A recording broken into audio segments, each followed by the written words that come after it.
may very well be one of the most controversial companies in our country's history. Blackwater USA has been called the largest private army in the world. A jury in Washington convicted 4 former Blackwater security guards in the 2007. My guest tonight is the controversial founder and former CEO of Blackwater, Erik Prince. You do admit that Blackwater personnel have shot and killed innocent civilians, don't you? I disagree with that. Branded a war profiteer and a super mercenary by his critics, Prince's firm made over $1 billion out of the so-called war on terror. It also highlighted the clear danger of using private contractors on the battlefield. And yet now he's back on the scene, trying to privatize the war in Afghanistan by offering to replace US and NATO troops there with his own private security force. But will handing the war to Prince really help end it? I'm Mehdi Hassan, and I've come here to the Oxford Union to go head-to-head with Erik Prince, a former Navy SEAL and the founder of Blackwater. I'll challenge him on war crimes in Iraq, his plans for a private army in Afghanistan, and his loyal support for President Donald Trump. Tonight, I'll also be joined by Sean McFate, a former private military contractor, former officer in the US Army, and author of the book The New Rules of War. Gaith Abdul Ahad, an award-winning Guardian journalist from Iraq who's covered conflicts across the Middle East. And Colonel Tim Collins, a former commander in the British Army and founder of New Century, a private military consulting company.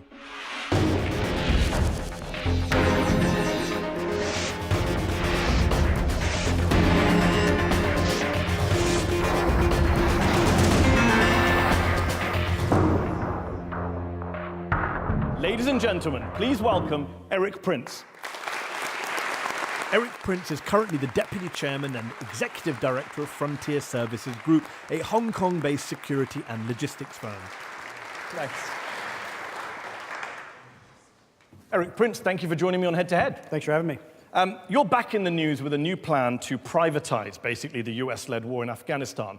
But you were the founder and CEO of Blackwater, perhaps the world's most notorious private security firm, which during the Iraq War became a byword for violence, corruption, lawlessness, and yet you've never apologized for any of it.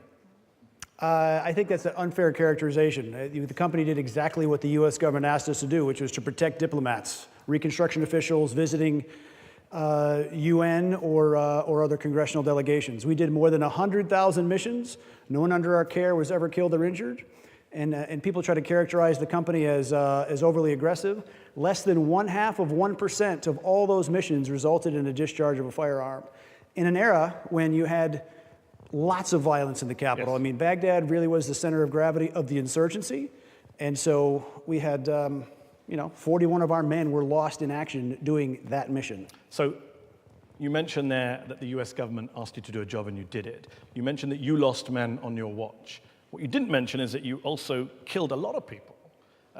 You say, percentages is great. Let's talk about individual cases. In 2005, Blackwater guards fired 70 rounds into an Iraqi civilian's car, forcing the State Department to investigate. In 2006, according to leaked Pentagon documents, Blackwater guards fired indiscriminately at Iraqi civilians, killing, among others, an ambulance driver. In 2007, Blackwater guards shot and killed 14 Iraqi civilians in what's been called the Nisour Square Massacre, or Baghdad's Bloody Sunday. That is the record that a lot of people around the world remember when they hear the name Blackwater. Sure, and when you do 100,000 missions, it's easy to take some things out of context. But remember, you had many thousands of insurgents actively trying to kill Americans. And not just American servicemen, but the most newsworthy Americans there, diplomats. And when the State Department asked you to drive them... But the people I'm mentioning weren't insurgents. You killed, Nisour Square, your men killed a mother and son on their way to an appointment, a doctor and her son. They killed a 9-year-old boy, shot him in the head. Sadly, the insurgents don't wear uniforms. They would drive ambulances filled with explosives. They would drive... So your men thought they were shooting at insurgents? A car bomb doesn't give you much time to decide. There was no car bomb at Nisour Square in 2007. Actually, right before the Nisour Square event, there was. Not at Nisour Square, there was no car bomb. Excuse me. Less than 5 minutes before that event happened, there was a large car bomb that went off where there was a protective team of ours protecting a USAID official. And sadly, that car bomb went off. The team decided to move through there. And a support team went to block the traffic circle so that the fleeing team could move through smoothly and not be ambushed. When the intelligence provided by the State Department and the U.S. government says, be on the lookout for a white Kia, okay, and all the other cars in the traffic circle stop, except for a white Kia, Sadly, sometimes the guys have a split second to make that decision. Of course, and Blackwater say the white key stopped. As you well know, because you've discussed this far more than I have, all of the eyewitnesses there say that there was no white key heading towards you. The US colonel who turned up on the day said that there was no enemy activity involved. He said it was a criminal event and an excessive shooting. A US court of law in December prosecuted one of your men for first-degree murder for killing Ahmed Rubai and his mother at Nisour Square. Yes. And hold on, let me finish. 3 other men were prosecuted for manslaughter. 4 of your men, murder and manslaughter, in not Iraqi courts, US courts. That's right. They prosecuted them 4 times, and they finally got a conviction. The first time it was thrown out for prosecutorial misconduct. Guilty. They found them guilty. No. The first time it was thrown out for prosecutorial misconduct. The second time it was overturned. The third time it was a mistrial. The federal government finally got them in a DC jury on the 4th time they tried. DC jury not a legitimate jury? I would say a jury of your peers does not really compare to the rest of America. No, that's Okay. Okay, so some juries are legitimate, some not, like so-called judges. I've heard that language before. But they were prosecuted for murder and manslaughter. Do you have any regrets for the people who died? A 9-year-old boy shot in the head, wasn't an insurgent? Of course we did. Of course. We hired, as the company, we hired the prosecutor that prosecuted Saddam to go find each of these families, to pay Salacia, to make amends as best as possible. Did you ever reach out to them? Did I personally? Yeah. I haven't found all of them, but we certainly apologize to the ones I've had contact with. And it's not just these killings, and these killings that are documented. It goes beyond just guards, as you know. Blackwater got billions of dollars in US government contracts. Not billions. More than $1 billion in US government contracts during that period. Over 12 years. And yet a scathing US State Department investigation found that Blackwater, quote, was overbilling the State Department and manipulating personnel records. Its guards were partying, drinking, and even crashed an armored car and saw themselves as, quote, above the law. Pretty damning. The US State Department is saying this about the company they're giving contracts to. Overbilling and manipulating. We never paid any fines for anything like that. That's a fact. You paid fines for a lot of things. The only thing we paid a fine for was an ITAR violation. I'll give you an example. Sorry, did you say the only thing you paid a fine for? You paid a $7.5 million fine in 2012 to settle 17 criminal charges. You paid a $42 million settlement to the State Department in 2010 for illegal arms sales.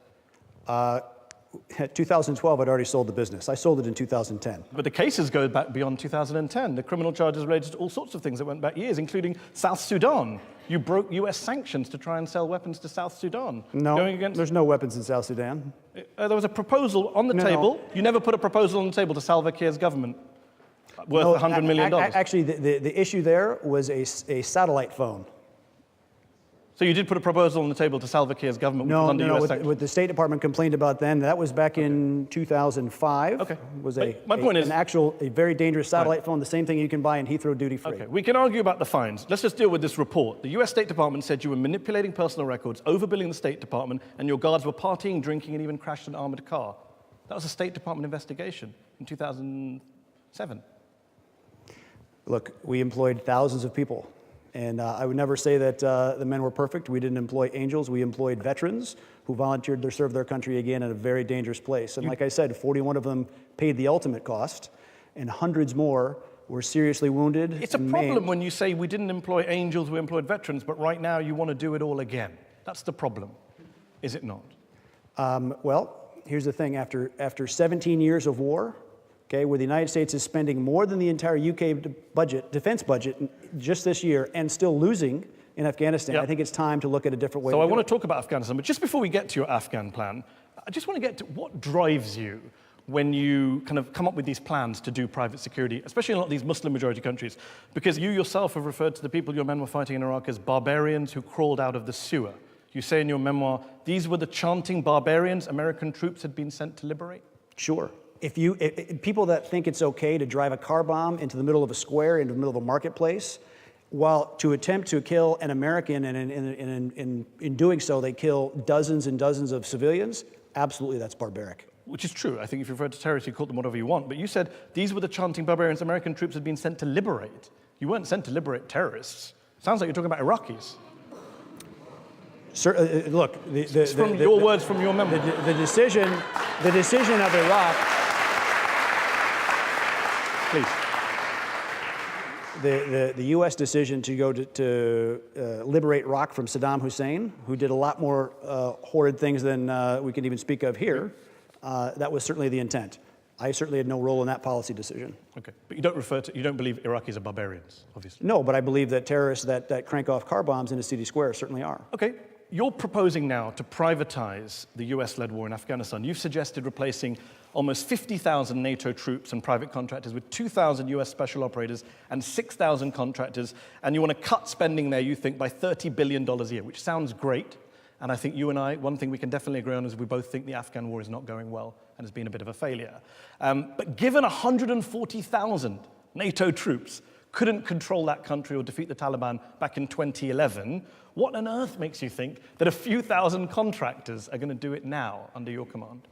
Because after 9/11, I'll take you back. In the 5 days after 9/11 happened, when President Bush had a war cabinet meeting up at Camp David, the Pentagon, the best thing that the most expensive military in the world came with was some missile and some bombing strikes, and then a conventional invasion via Pakistan the following April. Okay, so literally while the headquarters of the Pentagon is still smoldering, the best the US military came with was the most conventional and most cumbersome approach. It was the CIA that said, money, authorities, the right people, and we'll get after the Taliban. And that worked, okay? Less than 100 special operators, CIA case officers, paramilitary guys, and SF guys, backed by air power, and they smashed the Taliban in a matter of weeks. They toppled them, but that's fine. You toppled them. Yes. But controlling a country requires more than 6,000 people, surely. Correct, but then the United States repeated the Soviet battle plan. Okay. So I'm not advocating... What is your battle plan? That 6,000 people can do what 140,000 couldn't? Sure. I'm not an expert on maths, but that seems weird. Well, here's the thing. You have 15,000 US troops there now. There's about 7,000 NATO and another 30,000 contractors. So I'm not advocating a privatization, I'm advocating a rationalization at a significant cost savings. The way the US has been deploying there, they send a unit for 7 or 8 months. They spend the first 2 or 3 months getting to know the area, and then a couple of months they're very productive, and then the last month they're ready to pack up, and they lift and shift, and they go home. Okay? And then you rinse and repeat, and you do that again, and we've done 30-plus rotations of troops like that. Yeah. And so you have no continuity. Instead, I would take the same Special Forces veterans that have been working there, from the US, from NATO, and the guys you say are not angels. These are the same people the US military and NATO has been sending there for the last 17 years. But the difference is, as a contractor, they can go and attach to the same unit and live in the same valley and live and work and train and fight with those guys, with the Afghan counterparts, month after month for years, so they have that continuity. Isn't the problem the Afghan government, they don't like your plan. They say it's a non-starter. They say under no circumstances will we allow the war to become a, quote, private-for-profit business. The former Afghan president, Hamid Karzai, said he vehemently opposes your proposal. It's a non-starter. I think he would say differently if you asked him now. I literally asked his office on Friday, and they said they're dead against it. Well, I've talked to other people in his office who disagree with that. Okay. And the current Afghan government, have they changed their position as well? They said in October, under no circumstances. I doubt very much that Ashraf Ghani will win in the next election. So you're waiting for a change of president to get your plan signed off? Look, here's the thing. If they don't do a plan like this, if there is not a skeletal structure supporting the Afghan forces, the next president's going to wind up like Najibullah did. The problem is the way you pitched it is, do you think it was helpful to tell the Afghans we're going to be like, quote, the East India Company, which violently ruled India on behalf of the British Empire in the 18th and 19th centuries? Was it wise to talk about having a viceroy in charge of the country? I mean, you're not hiding the fact that this is a colonialist project when you use language like that. But here's the thing. The United States has no one person that's in charge of Afghan policy. There's nobody that the president can turn to and say, why is Afghanistan after this? He has a special envoy, Zalmay Khalilzad. Yeah, sure. That doesn't help. He doesn't control the military. He doesn't control the intelligence funding. He doesn't control policy. Even if I agree with that, do you think calling someone a viceroy in charge of an East India Company is going to go down well with brown folks? Look, for 250 years, that security model largely worked, of mostly local forces with a few professional mentors only acting as a skeletal structure support. But the difference is, I'm not there as a colonial power. These mentors, right, the contractors, the special forces veterans, are serving as adjuncts in the Afghan forces, accountable to the Afghan Minister of Defense and, of course, the president. If they're flying aircraft, we actually found two-seat aircraft where the contractor never makes the weapons release decision. It is always the Afghan. But he flies the plane. Safety pilot, sure. Okay. In 2004 in Afghanistan, a Blackwater pilot flying a plane with US soldiers on board flew the plane into the side of a mountain. He crashed the plane into the mountain, killing 6 passengers on board, including 3 US soldiers. The captain's last words, this Blackwater employee flying the plane, his last words were, "I swear to God, they wouldn't pay me if they knew how much fun this was." You were paying him, Erik Prince. He had only been in the country 2 weeks. Have you or your employees learned any lessons from that horrific incident before you go back into Afghanistan? Sure, we operated 56 aircraft there safely for many, many years. We flew tens of thousands of missions safely. The difficult thing is when the DoD, your customer, asks you or tasks you to change a route so that the colonel on board could go view an enemy area on the way to, as a deviation from the planned navigation, accidents happen. That's right. It's a dangerous and place. And yet the National Transportation Safety Board and the US military both said that Blackwater provided insufficient oversight and guidance to the pilots involved in the crash. The widow of that colonel says that there was gross lack of judgment in managing this company. Who was managing the company at that time in 2004? Had you sold it then? The former operations officer of TF-160, the most elite helicopter unit in the world. So yeah, people that definitely understand aviation were in charge of the company. And yet the US military and the National Transportation Safety Board criticized your company's role in that accident. And they reinstated us, and we were flying missions again within 5 days of that incident. Great. They needed us. Great. Good job, Bush administration. That's got nothing to do with the culpability that your company had for the deaths of those US soldiers. They didn't die at the hands of the Taliban. They died at the hands of Blackwater. They died at the hands of an accident made by a pilot flying in a very difficult area. I mean, Blackwater executives were emailing each other at the time. The email came out, it said, "By necessity, the initial group hired to support the Afghanistan operation did not meet the criteria identified in email traffic and had some background and experience shortfalls overlooked in favor of getting the requisite number of personnel on board to start up the contract." You're saying it internally. Your own company's admitting to each other, these guys aren't experienced, but we need to get the contract up and running. Is this what you want to replicate in Afghanistan now? The pilots flying the mission that day had come from Alaska. They were literally high country bush pilots. These are not people that are flying in the over the swamps of Florida. They were flying over the high mountains. Why were your executives emailing each other saying that we have experience shortfalls, but we need to get the contract up and running? Why were they saying that? Because the Army Material Command was demanding the missions to support the missions. Here's the thing. The Army's fault. No. Trying to serve a customer in a very difficult place. We flew tens of thousands and hundreds of thousands of missions after that safely and no incidents. Okay, let's go to our panel here in the Oxford Union. Sean McFate is a former private military contractor, former officer in the US Army, a professor at Georgetown, author of the book, The New Rules of War. Sean, you've said that US generals have laughed at Erik's plan for Afghanistan. You've called it unworkable and even magical thinking. Why? Blackwater, if this was a job interview, mercenary, I would not give you the contract because Blackwater was simply a bodyguard shop in Iraq. You've never raised or deployed a military like you're advertising now. I have in places, and it's a lot more sophisticated than just mentors in the field. It does require up to political leadership in Kabul, and they've already messaged that they don't support this. This is a dead deal, in my opinion. Well, and that you're mistaken, because we built the entire Afghan border police. It was 15,000 people. We did all the recruiting, the training, the vetting, and we actually had mentors that went in the field with them. And the success rate of these units, when our guys were allowed to go with them, effectively as training wheels, their success rate went very, very high, and it worked. Okay. So, I guess I'm the only guy that can say I've had 56 of my own aircraft in country doing that kind of work for the U.S. military. Okay, Gaith Abdul Ahad is an award-winning Guardian journalist from Iraq. You've covered conflicts in Iraq, Afghanistan, Yemen, and beyond. Gaith, how do the Iraqi people remember Blackwater and Erik Prince, in your view? I mean, it's amazing to kind of sit here and listen to Erik kind of speak about Blackwater and the services they did in Iraq, because the word Blackwater is synonymous with the worst of the American occupation of Iraq. There is not a single Iraqi that I know. I mean, I'm one of those barbarians that was liberated by your country. But there is not a single Iraqi who would, you just mentioned the word Blackwater to, who would not say corruption, violence. And I'm not talking only about the Nasur Square kind of massacre, but I'm talking about the whole 10 years of the existence of these mercenaries. And I think part of the failure of the American project in Iraq was due to the using of the contractors. Isn't that a major problem, that you could concede that even if your plan is a good one, you shouldn't be the one doing it, given the legacy you've left behind with some people? Here's the thing, your math is a little skewed, because the U.S. didn't invade Iraq till 2003, and I sold the company in 2010, so that's certainly not 10 years. The company tracked. 7 years.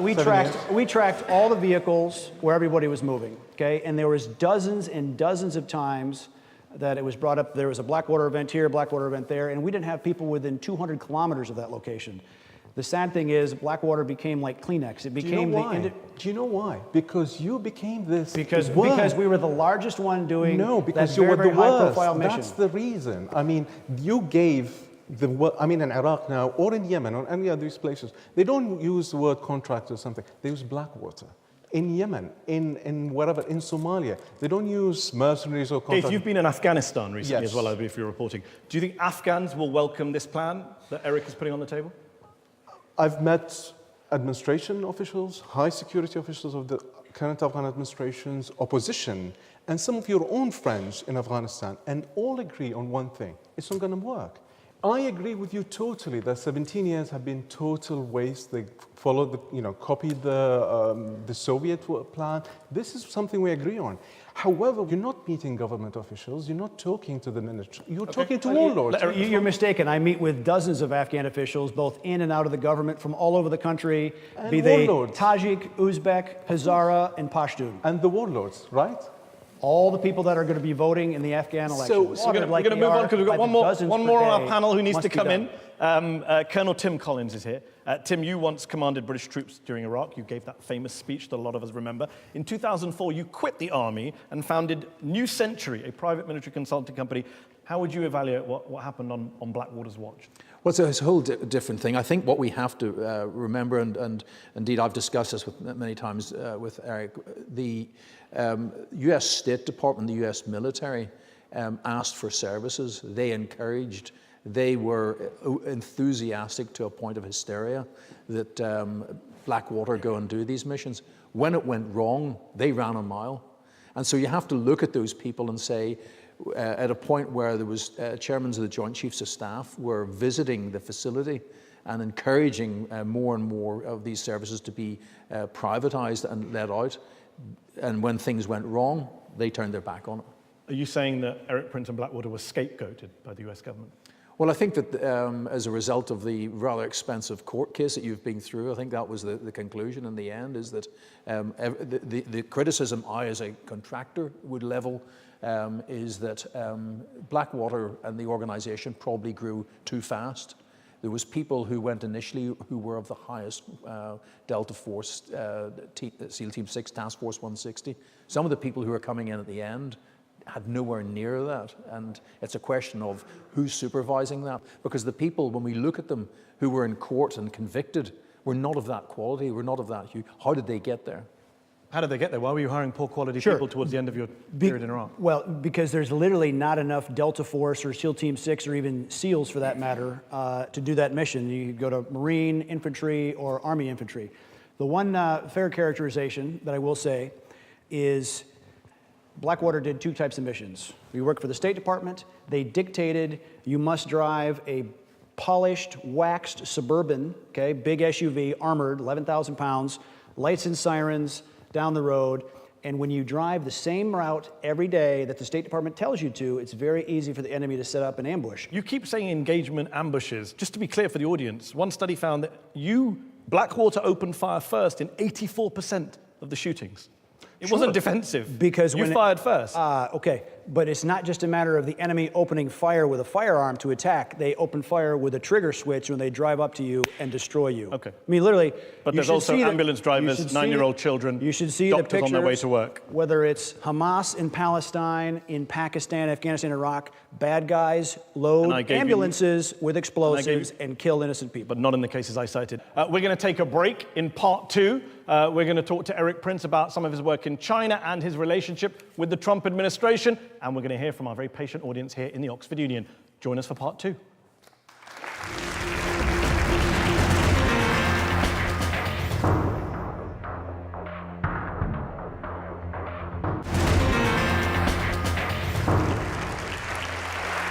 Welcome back. You're watching Head to Head on Al Jazeera English. My guest today is Erik Prince, the founder, former CEO of Blackwater, also a big supporter of and donor to President Donald Trump. Erik, I want to talk to you about your relationship with President Trump in a moment. But before I do, just very briefly. You're currently Executive Deputy Chairman of Frontier Services Group, FSG, a Hong Kong-based security and logistics firm that you founded. Why is FSG opening a training center for security guards in, of all places, Xinjiang province in China, where up to 1 million Muslim Uyghurs are being held in basically concentration camps right now?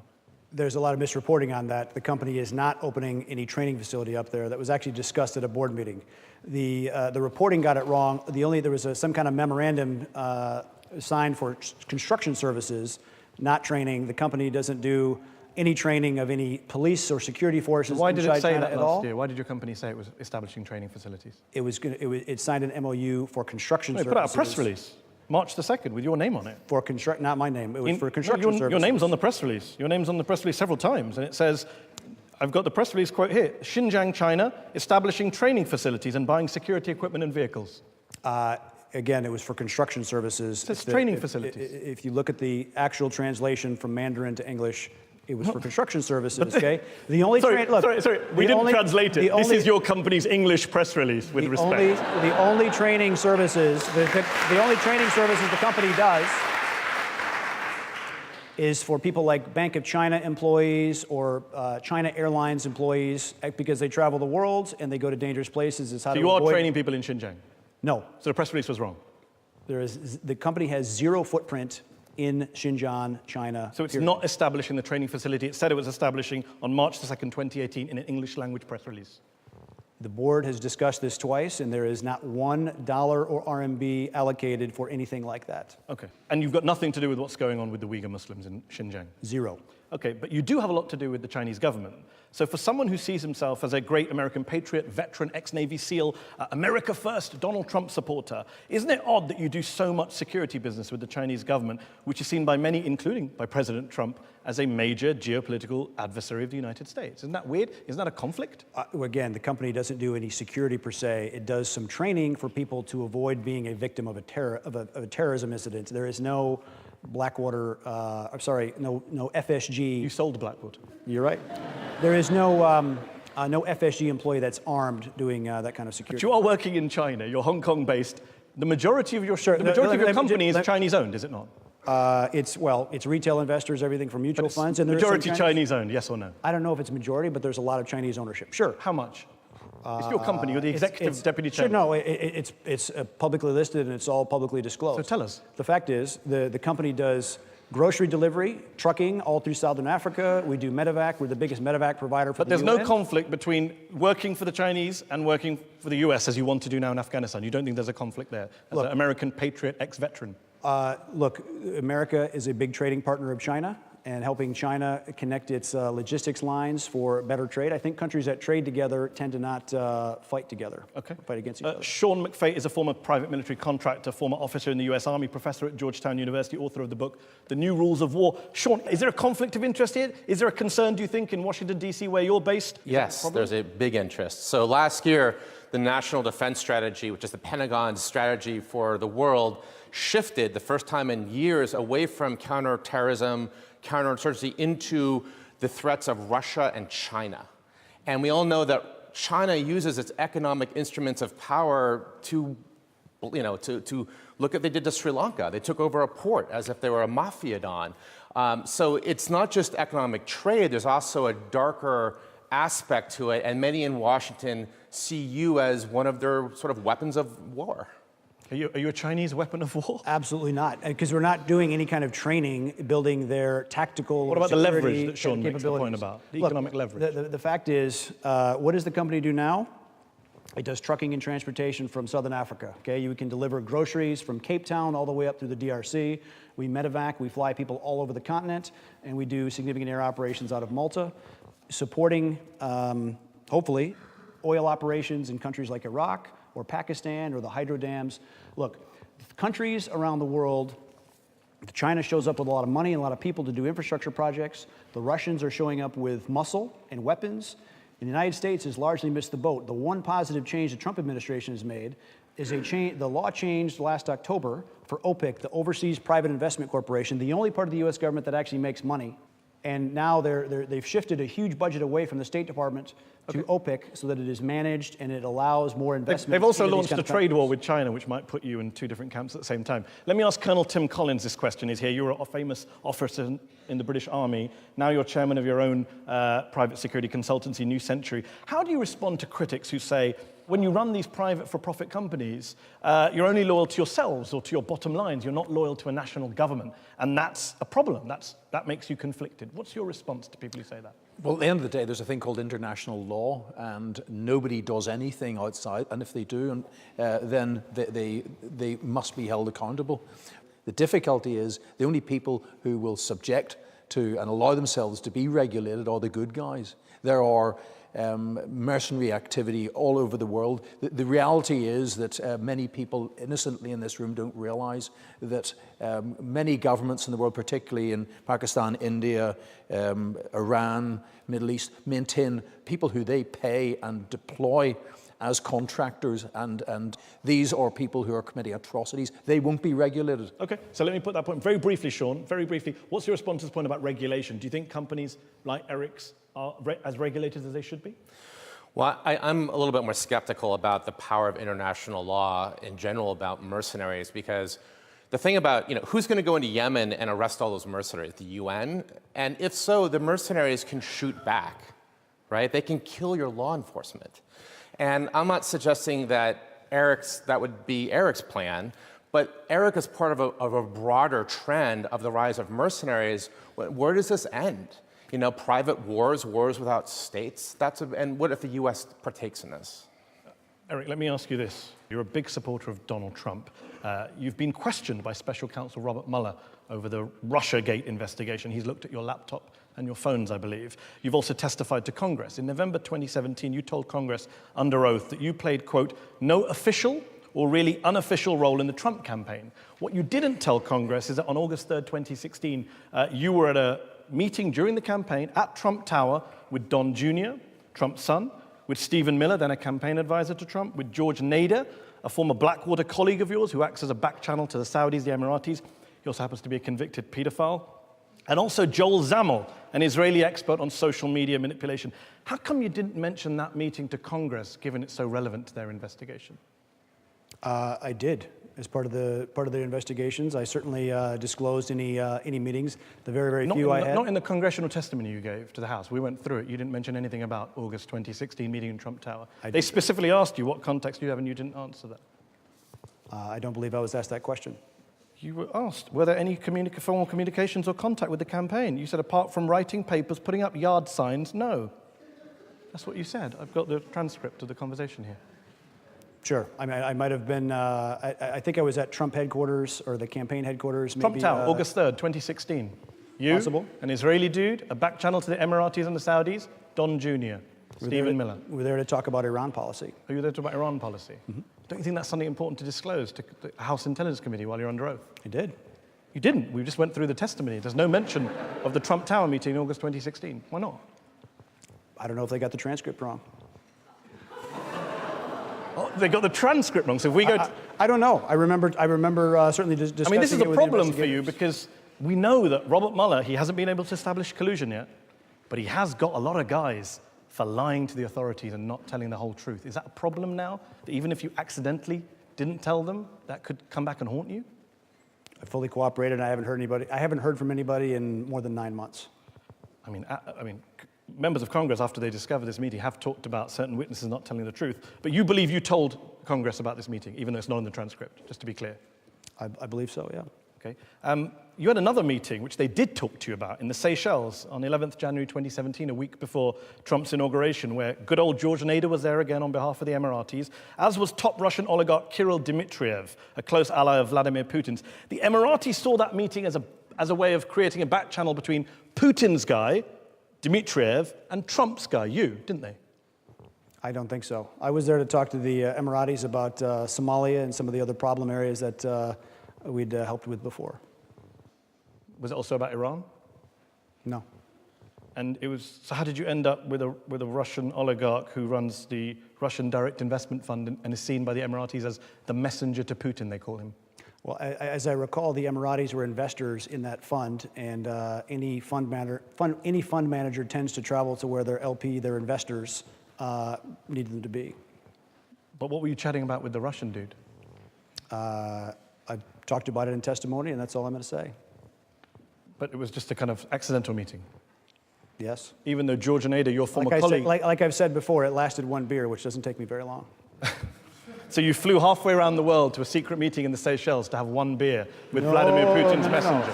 I was there to see the Emirati leadership. That's not what George Nader seems to be telling the Mullah folks right now. Does that worry you, that Nader's contradicting your testimony, your former colleague? I think it's amazing for you to try to view into the Mueller testimony. That's mighty prescient. I mean, okay, that's what's being reported. Okay. I just want to bring in, you mentioned Iran, interestingly enough. I just want to bring in very briefly before we move on, I know the audience are waiting. Gaith Abdel Ahad is an award-winning Guardian journalist from Iraq. You've covered conflicts across the Middle East. When you hear about the Emiratis and Trump and the Saudis and the Israelis, what is that all about? I mean, Erik mentioned Iran. Is this all about Iran? I mean, of course, we are living, kind of people say it's a Cold War. It's not a Cold War anymore between the Emiratis, Saudis, the Israelis, and the Iranians on the other side. And what the Emiratis are doing, for example, in Yemen, and I think you worked with the Emiratis and you advised them at one point, they are actually implementing your Afghanistan plans. So if you see the Emirati war in Yemen, it is tens of thousands of mercenaries, local hired forces with skeleton troops from the Emiratis. A war that is being fought so viciously with no accountability whatsoever. Within the big arch of fighting the Iranians who didn't exist in Yemen. Have you advocated using private contractors to take on Iran to the Trump administration? No. People have accused you of advocating that in the past. You've talked about using private contractors to confront Iran? No? No. You see no role for a Blackwater/FSG in any relation to Iran? No. Okay. Just to check. Before we go to the audience, I've got to ask one last question. You are part of a group of high-profile Trump supporters, including Steve Bannon, Sheriff David Clark, and others, who are planning on raising private money to build a wall along the US-Mexico border. You even have a GoFundMe page. What I don't get, though, is I'm pretty sure I heard Donald Trump say that Mexico would be paying for the wall. Don't discount Mexico actually paying for the wall. I think most of us have, but yes. More news on that. Look, there's a lot of places where it's federal land and a GoFundMe individual effort is not possible, but there's a lot of places where U.S. ranchers or U.S. landowners own land right up to the border. They're sick of their farms effectively being massive transit spots for drug and criminal activity, and so they would welcome that. The guy who started that is a triple amputee, okay, military veteran, who started it, and he's raised more than $20 million, and the cost per... Don't you feel foolish asking people for money when Trump told us more than 100 times, people have counted, that Mexico would pay for the wall? So why do we need you and this guy and his GoFundMe page? Unless Trump lied to all. Because, again, don't discount Mexico actually paying for part of the wall. You think they'll pay for the wall? There are things that may happen that Mexico will end up paying. He didn't say part of the wall, though, Erik. He didn't say, hey, Mexico's going to pay for part of the wall. He very explicitly said, Mexico will pay for the wall. The last chapter is not written on that, mark my words. So Mexico will pay for the wall, so then why are you fundraising? You can't have it both ways. Mexico will pay for the wall, but I'm going to raise money. Which one?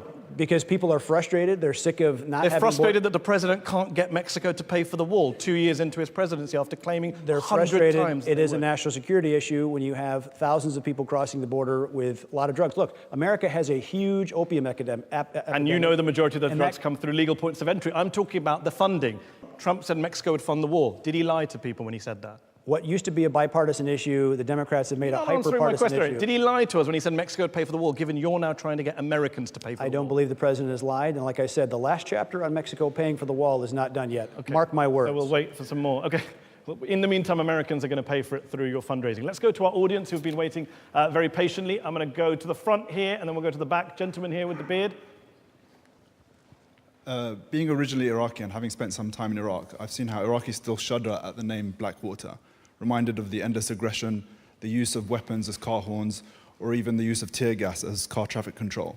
Do you not think that Blackwater has a role to play in perpetuating violence in Iraq, as well as laying the foundation for the creation of Al-Qaeda and ISIS?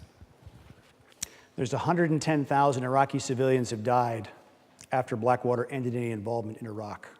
Blackwater was not the problem in Iraq. A very sectarian government dominated by Iranian sectarian units that have been pounding on the Sunnis and now pounding on the Kurds is probably the thing that led to that outcrop of ISIS. But even if that's part of it, most military experts, including US military experts, agree that high-profile incidents, whether it's Abu Ghraib or others, did help act as a recruiting sergeant for groups like ISIS that didn't exist before the US invaded Iraq. So something like the Nisour Square massacre that is still remembered in Baghdad may well have helped people say, you know what, I'm going to go join an insurgent group now. That's how Americans treat us, private contractors. Shoot 9-year-old kids in the street, shoot mothers with their children. I think massive unemployment and an Iraqi government that is, when I'm not disputing that. I'm agreeing with you. I'm saying, but you discount that an Iraqi sitting at home seeing the Nisour Square massacre doesn't think, you know what, I might as well go join the insurgency if this is how Americans treat us, innocent people. No, that's not, look, there was a justice process that served. There was actually accountability. Lots of investigation for that, but like I said... That's not what I asked. That's not what I asked, Eric. You don't answer the question I asked. If an Iraqi sitting at home sees the Nisour Square massacre, you don't think that might incite him to join an insurgent group? There's no logical leap. Of course, bad news travels fast and it irritates people. And you created the bad news, is what this gentleman is suggesting. But we did not create the 110,000 Iraqi civilians that were murdered okay, you didn't ISIS kill all of them. And by Hashtashabi and the Iranian sectarian Let's go back to the audience. Gentleman here in the red tie. I'd like to ask what you think some of President Trump's greatest foreign policy achievements have been thus far, and what he should focus on over the next 2 years to secure re-election. Well, the president, he campaigned against endless wars. And the Pentagon, look, there is a real military-industrial complex, but he's trying to stop that. He is trying to remove or reduce the U.S. presence in Afghanistan and in Syria. He's been getting the North Koreans to the table, and if he can actually negotiate an end to the Korean War, it'll be a magnificent first step. And I think if that's the case, then the U.S. should be willing to pull all troops out of South Korea and end the U.S. presence in Korea, which we've had for 70-some years. You're not a fan of Iran, as we discussed briefly. Should he negotiate with Iran too? Why is it that Iran is the evil regime, nobody should talk to them, but North Korea, I send him love letters, he sends me love letters? To my knowledge, I think there certainly is still back-channel negotiations with the Iranians as well, but they continue to do questionable things in Syria. Okay, let's go back to the audience. Let's go to the lady here and then the gentleman there. Do you stand up? Hi, this is also in regards to the August 3rd meeting of 2016. You said that you mentioned it in your testimony to the House Intelligence Committee. I have the transcript right here of the testimony on the 30th of November 2016. You didn't. I could read from it if you want. We don't have time for you to read the transcript of the House. So why didn't you? Why are you saying you did when you? Do you want to have another go answering this question? Why didn't you mention it in your testimony if it was nothing to hide? Not all the discussion that day was transcribed. And that's a fact. Okay. But your answers to the questions suggest that there was no involvement. That they asked you, for example, have you had any meetings with the UAE delegation prior to the Seychelles meeting? And the August 3rd meeting was prior to the Seychelles meeting. George Nader is a representative of MBZ. Okay, let Erik respond. Like I said, not everything was transcribed from that discussion. You weren't there. You've been very I admire, you've been very forthcoming tonight. On this issue, you're very... Don't want to say much. Are you worried? Are you worried about Mueller? Nope, not at all. No? Okay. Let's go back to the audience. Let's go to the gentleman there. I was caught up in Nisour Square going back to my hotel, covering a story. At the time it was mayhem, as you know, and we saw people getting killed. My own driver was injured. Now, we've discussed this with you before, Erik. Well, just going back, what lessons have you learned from it? And would you have done things differently then if you knew what you know now? Sure. I wouldn't ever do security for the State Department again. It just wasn't worth it. It wasn't worth the damage or the horror to the company. If we were going to do it, I would have insisted, like we did for any NGO work that we did, is that we have cameras, okay? Because the camera serves as that third-party neutral observer, because it's very easy to second-guess something that happens, days ago or weeks or months ago. But it's very different when you have to make a split-second decision. Get. You're saying cameras, the implication being that you don't accept you did anything wrong there. Had there been cameras, your men would be vindicated. Is that what you're saying? Do you want to be explicit about that? Look. Because they've been found guilty in American courts. I know the courts you don't like, but they've been found guilty in American courts. After the fourth time of trying them. Okay, they've been found guilty in an American court. And we had numerous other incidents where there was a shooting and we were accused, and when Okay, but in Nisour Square, do you believe your men did anything wrong? And when law enforcement authorities viewed the tapes, okay, there was no problem. Do you believe in Nisour Square your men did anything wrong? It's a very simple question. In hindsight, sure. If it's an innocent civilian, every innocent civilian that's killed is a tragedy, is a horror, and we tried very hard to avoid that. That's why 41 men died doing that mission, shielding other people from enemy bullets who were trying to kill them and slaughter them or hang them from a bridge and burn them. Okay, we can take some more questions. Lady there with her hand up. Do you wait for the microphone to come to you? Yes, I was a U.S. television journalist in Iraq during and after the invasion. I saw Blackwater people humiliate and terrorize Iraqis. They were hostile to journalists and they were hostile to NGOs. Why should you get a contract to do the same thing in Afghanistan? How did you, first of all,